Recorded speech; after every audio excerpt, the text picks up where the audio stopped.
Hello, YouTube, and welcome back to LeagueWise. I'm your host, once again, Chad Finn.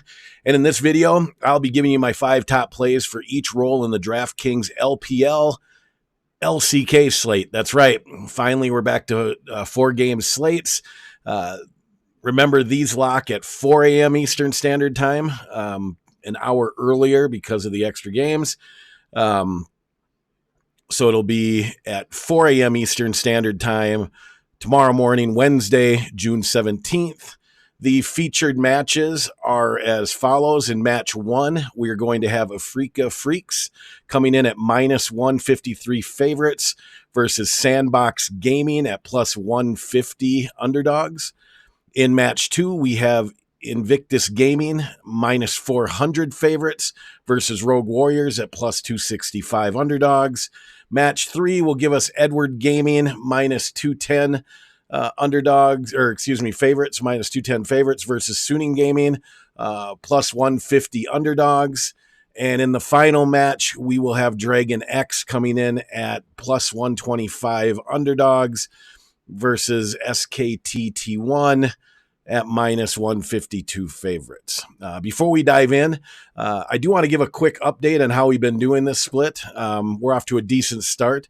After this morning, we are 27-12 in picks. That's a 69.2% game pick rate. And we've won just over $1,100 since the summer split started. That is net off a nightly risk of around $30. And we've been close to a lot more. I expect that we'll continue to flirt with it, and hopefully eventually, whether it's me, you guys, I really don't care. Let's start taking these things down. This slate is pretty interesting. One, I think, that has a high probability for upsets. Take that as you will. It makes picking these a little bit tougher. In our first match, like I said, we have Afreeca Freaks. Sorry, my contact just did something funky right there. In our first match, we have Afreeca Freaks versus Sandbox.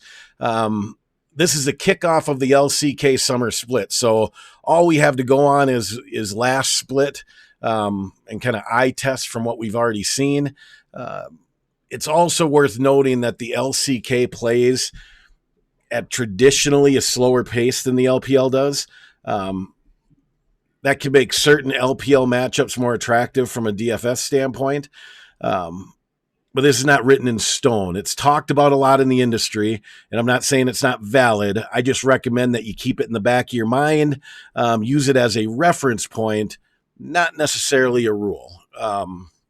There are exceptions, and there are advantages, and there are certain situations that you'll want to take advantage of. Because of ownership and other things like that. So in the spring split, Afreeca finished 6th at 7-11, while Sandbox finished 9th, 5-13. In their last meeting, Sandbox was pretty dominant. In the meeting before then, it was pretty evenly matched, but that last meeting, it certainly showed that Sandbox had come together more as a team than Afreeca had. They executed, like I said, they won in pretty dominant fashion. What I always try to do when I'm getting picks is I try to get a feel for how teams are going to want to attack each other, identify the weakness or advantage, and then kind of figure out, maybe how the drafts might go or what the game plan might be, and whether or not there are the matchups for that team to take advantage of their advantage or the other team's weakness. And I got to tell you, I'm not crazy about Afreeca's jungle and think Sandbox holds a significant advantage here.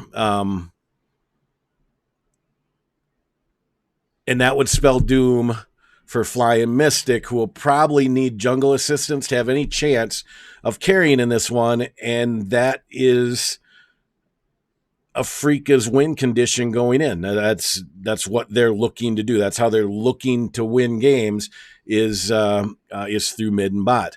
I feel Sandbox roster-wise is more talented in this meta, and that's why I am going to go with Sandbox in the opening game of the LCK upset over Afreeca Freaks. In match 2, and I'm going to go a little bit more in detail in this one. I had a couple messages yesterday that kind of stuck with me. In match 2, we have Invictus Gaming, heavily favored versus Rogue, and rightfully so. In the past, Rogue has always been a team that's really considered to be capable of upsetting anyone. Like, you'll see something really good out of them, but then, you're reminded it's Rogue.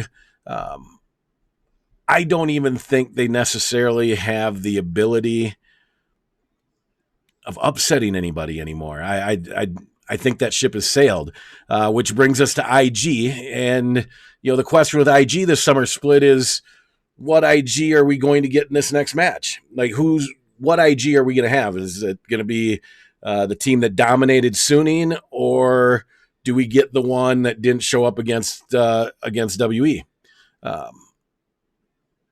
Here is the one lane that gives me pause in this one, and that's top. I think this is clear-cut IG. But where I have pause is in the top lane, and it's with the Shy, who has been regarded as one of the best top laners in the world for a long time, but has not been playing well. And I feel as though Rogue could expose that with Holder if you dang focuses top early. Teams don't tend to target ban Holder, they don't target ban Holder, whose top played champs are Wukong, Mordekaiser, and Yorn, 3 very meta friendly champions right now. If Rogue were able to execute a scaling comp with multiple engage champions, I think they could pull off the upset here. Unfortunately, I don't believe they're mechanically good enough to execute that, even though those comps can be pretty straightforward and pretty easy to play. It takes a little bit of patience. It takes a little bit of execution. Getting to the Ornn items. If you're running Ornn, you have to have a scaling ADC like in a Fellows, or an Ez. You do have to play it a certain way in order to get to that point, and you got to be able to survive through the early and going into the mid game to then really be able to execute within those team fights. And that's where I just don't think Rogue has the ability anymore. I don't think that they're mechanically good enough to withstand IG's aggressiveness, which is how they want to play. They are aggressive. They are not going to turn away from a fight. They're going to create fights where you don't think fights should exist. They're fun to watch. They're mechanically gifted, and they can rely on their mechanical gifts to get them through bad choices at times, which that's where a scaling, engaging comp that's easy to execute in team fights can outplay that type of style that IG likes. And I believe that this current composition, this current meta really plays well into the scaling engage comps. All in all, I think IG will dictate the pace in this one right from the get-go. You may even see a level 1 invade in game 1, or some other cheesy type play, catching the bot lane coming back to lane. Don't be surprised to see that. I'm going to go with and stick with the favorite in this one. IG is going to win this one, and I think they do it pretty easily. In match 3, we get Edward Gaming versus Suning Gaming. EDG is currently 1-1, beating OMG and losing to WE, while Suning is 2-2, beating LNG and WE to to start the split off 2-0 before dropping the next two to IG and JDG. EDG finds success, and I just want to point out, Suning was competitive in both the IG and JDG games, two of the best teams in the LPL. EDG finds success when they win through Scout and Hope. I expect this is going to be the game plan coming in. There's no reason to think it wouldn't be. This is how they like to play. That, however, will require, in my opinion, Junjai to outplay S of M in the jungle. Something I'm not sure Junjai is capable of doing. I don't know if he can do that. In their last meeting, Junjai went 0-9-7, while S of M went 6-4-22. And they really did it by kind of dictating through the draft who Junjai was going to play. I think that this is a matchup where champion pools are going to allow Suning Gaming to really do the same thing again, give S of M a tremendous advantage and immediately put Junjai at a disadvantage. And the way I think it will play out is something maybe along the lines of this that you might see in first draft or potentially all the drafts. That Suning is either going to, is either going to pick or ban Jarvan, leaving Junjai on Sejuani. Junjai has a very small champion pool, or at least a small champion pool that he's showing within this meta. Unless they ban J4 and then first pick Sejuani, which would really put Junjai in a box. Doing so would all but eliminate Junjai from the game. I could go deeper into why, but at the end of the day, this matchup is really, in my opinion, gift wrap for Suning. In my opinion, Suning should probably be the favorites here. They're the underdogs, not by a lot. I think we said plus 150, was it? Suning plus 150, Edward Gaming minus 210. I'd have to check the probabilities. I'm not even sure that probability even equals out correctly. I don't know. That doesn't seem, I don't know. But anyway, I don't see how Edward Gaming wins the drafts, and I think that carries into early games. I think Suning takes this one here. I'm going to go with the underdog, Suning Gaming, to beat EDG. In our final match, we will see DragonX versus T1. Sounds easy, right? I mean, the odds say it's going to be easy. T1 wins. Or we can just go on to Finn's 5, right? The truth is I'm not so sure. I mean, I actually kind of like the upside of DragonX's roster coming into the split. Their core of Sashik, I believe it's pronounced, Chovy, and Deft have the ability to be a dominant core. My question is can they dominate T1 in this matchup?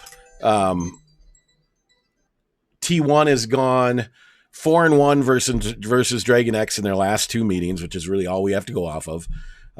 In their wins, T1 really kind of just choked DragonX out, which is kind of the way T1 likes to play. T1, led by Faker, is regarded as probably the greatest League of Legends player of all time.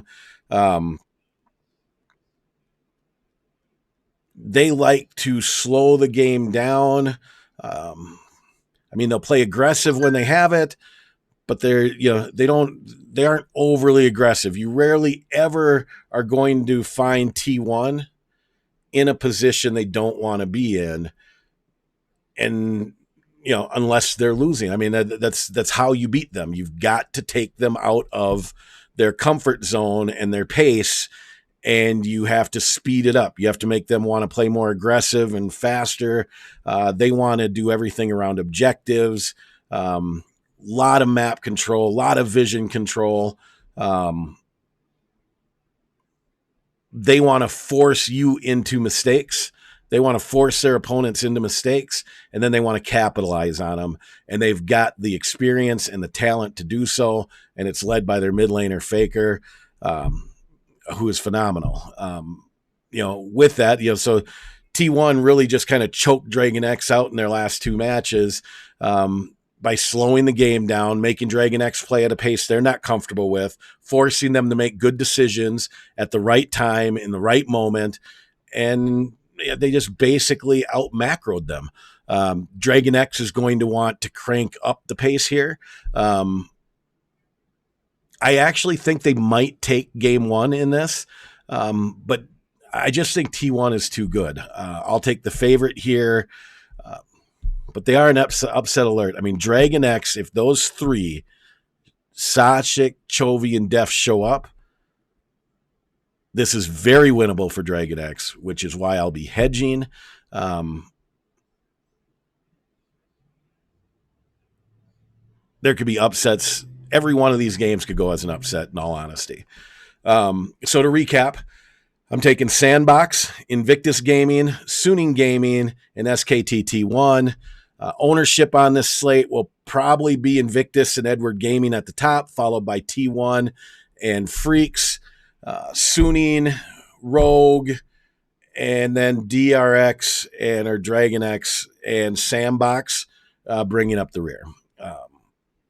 For this slate, I'm going to run a Fins 5 lineup, and then I'm going to hedge the slate with 8 4x3 stacks by breaking the slate into two groups of 2 games each. I'm not sure how I'm going to match the games up or how I'm going to group them up. I'm going to look at some numbers to figure out how I want to do that. But so I'm going to take the 2 groups of 2 games each, hedging each group with 4 lineups, just like we would in a 2-game slate.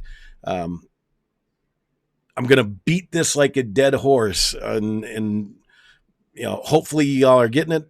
If you haven't, this is the way to play. I recommend you develop a hedging strategy that you are comfortable with,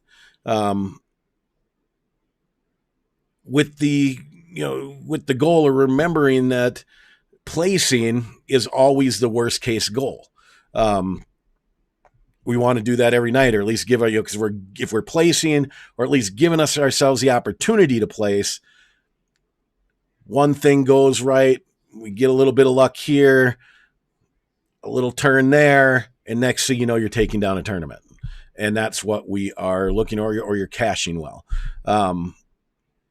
Even if that means that to play 8 tournaments, you've got to enter into the $4 tourney, which is what I do, or the dollar tourney, or if your comfort level is, you want to hedge it with 30 quarters, however you want to do it. Just develop a strategy and stick to the strategy and trust that strategy is going to maximize itself over the course of the split.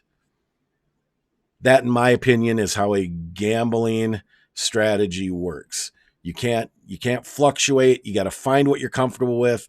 You got to stick with it, and you got to let the numbers play the numbers. All right. So for Fins 5, for the Fins 5 lineup that I'm going to throw out there, I'm going to move away from my 4-3. My hedging is going to be my 4-3 stacks. The Fins 5, I'm going to put that one off in the big tourney and hopefully catch some luck, catch a turn, and maybe we take down something real. I'm going to run out a 3-2-2 lineup in this one using IG, Suning, and Sandbox. Using these 3, here are who I believe will be the top scorers in each lane. Let me pull up my DraftKings screen over here. You guys have seen enough of my lovely graphic. I'll get better at those, I promise. But in the top lane, we got the Shy, Bin, and Summit, I believe, is who they'll start. I will be posting starting lineups here in about 30 minutes after I'm done with this video. I'm going to go with Bin from Suning Gaming at 5,400, severely underpriced. In the jungle, we got Ning, S of M, and On Fleek. I'm going to go with S of M from Suning in the jungle. I'm going to run through these real quick, guys. In the middle, I'm going to go with Rookie. Just too good. IG, favorable matchup. Definitely going to be one of the highest scorers on the slate, if not the highest, and probably competing with my choice at bot lane of Puff at 8,200 from IG. All of that plays into going with Southwind at 5,800 from IG as well. I know I listed no Sandbox players in those 5, but I expect Fate and Route to lead them to victory. So, do what you will with them as well. So I guess, you got Finn's 5+2 with a little bonus there. As always, don't forget to hit the like, subscribe, and notification buttons below. And feel free to ask any questions, leave any comments. If I see it, I try to answer it right away. I want to thank you guys again for all the positive output. All the support. I think it's been wonderful. It's been great. I can't wait to continue to see this thing grow. This has 100% been because of you guys, and I want to thank you guys so much for it. In that, this is Chad Finn, not just saying thank you, but saying good luck, stay safe, and see you next time on the Rift.